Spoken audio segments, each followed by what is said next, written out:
Na exposición a idea que tiña era presentar evidentemente a obra de Laxeiro en primeiro lugar, porque é unha exposición que se realiza no contexto do centenario de Laxeiro, que se celebra este ano.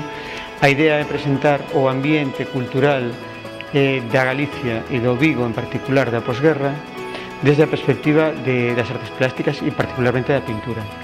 É dicir, por en diálogo a obra de Laxeiro con seus contemporáneos no contexto da posguerra.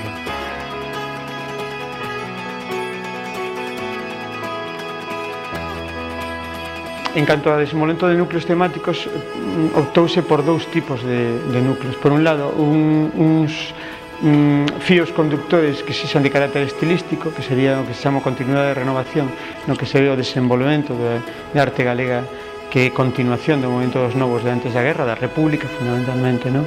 Na posguerra. Por outro lado, os aspectos renovadores que se poden percibir nese contexto. Queríase reflectir tamén aspectos da realidade social e cultural do tempo.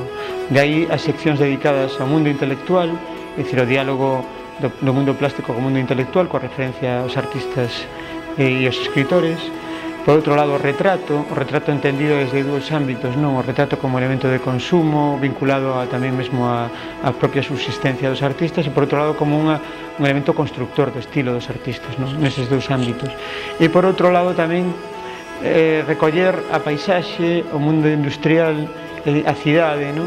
De xeito moi particular o Vigo da posguerra, onde boa parte destas manifestacións se desenvolveron. Esa é un pouco a idea.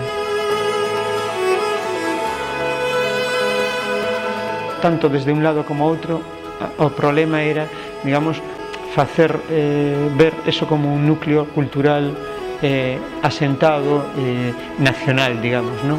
Unha preocupación, por certo, que estaba en algúns dos artistas, é dicir, o debate da arte, dunha arte propia, dunha arte nacional.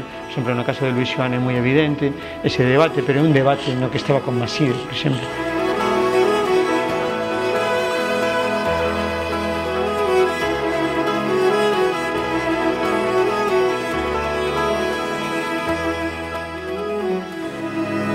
Aquí temos un conxunto de obras que son realmente do máis singular da exposición, porque son 5 obras de Laxeiro, inéditas, non?